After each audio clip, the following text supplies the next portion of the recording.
Ana Daniel. Os carros não falam, mas no Porto há autocarros que comunicam entre si durante os trajetos pela área metropolitana. Partilham informação sobre velocidade, combustível, localização, tráfego e níveis de poluição. Susana Sargento, investigadora no Instituto de Telecomunicações de Aveiro, explica que a rede de veículos do projeto Future Cities inclui ainda o Porto de Leixões. Neste momento nós temos 400 autocarros de GCCP, temos várias estações fixas também, para depois toda a informação dos autocarros poder ser acedida através da internet, e depois temos também o Porto de Leixões, em que nós temos toda a frota a nível dos caminhões, a nível dos barcos, dos rebocadores, em comunicação através desta rede, independente da rede celular. Para que possam trocar informações, em cada veículo foi instalado um hotspot Wi-Fi e ainda vários sensores. Com os dados obtidos por esta rede, já é possível estimar o trânsito nas principais vias e observar padrões de mobilidade.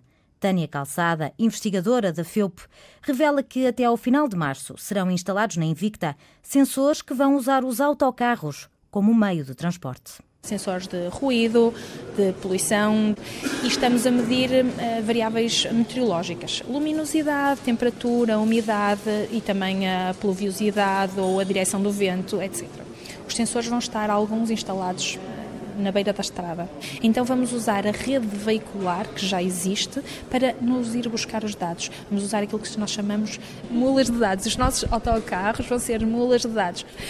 Quando os autocarros passam à beira de um nó sensor, leva os dados e entrega-os quando tiver a oportunidade. Os cientistas das universidades de Aveiro e do Porto sublinham que a instalação desta infraestrutura vai transformar a cidade num laboratório vivo, uma fonte de informação gigantesca que poderá ser explorada pela autarquia, pelo turismo e, claro, pelas empresas. José Maria Fernandes, investigador no Instituto de Engenharia Eletrónica e Telemática de Aveiro, antecipa várias aplicações para smartphone, mas alerta para as questões da privacidade.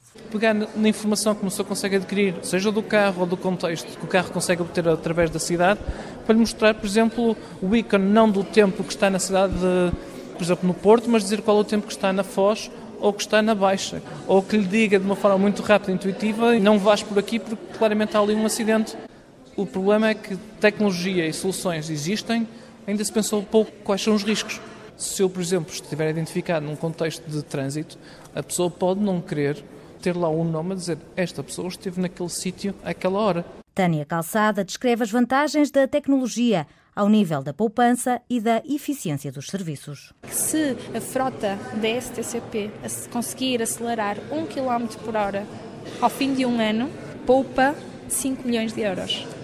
E isto consegue-se como? Consegue-se sabendo que naquela rua está um carro estacionado em segunda fila e o autocarro vai ter que parar, contornar e avançar.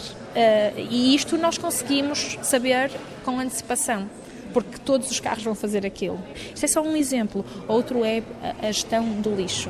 Os caminhões do lixo têm que verificar todos os contentores. Se nós conseguirmos saber quais são os que estão cheios, só vamos buscar esses e poupamos muito gasóleo com isso. O projeto Future Cities envolve universidades e institutos de investigação europeus e americanos e ainda cerca de 60 empresas. Susana Sargento garante que será possível replicar esta rede noutras cidades do país e do mundo. Estamos a trabalhar em dois casos, o caso da cidade e o caso dos portos, para colocar a rede em funcionamento e para testar toda a tecnologia nestes cenários concretos.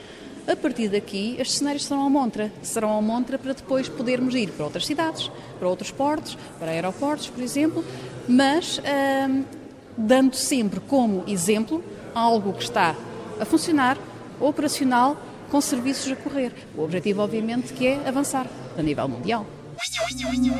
O próximo passo é cativar cientistas de várias áreas do conhecimento que peguem em todos os dados recolhidos por esta rede e os transformem em informação útil para os cidadãos.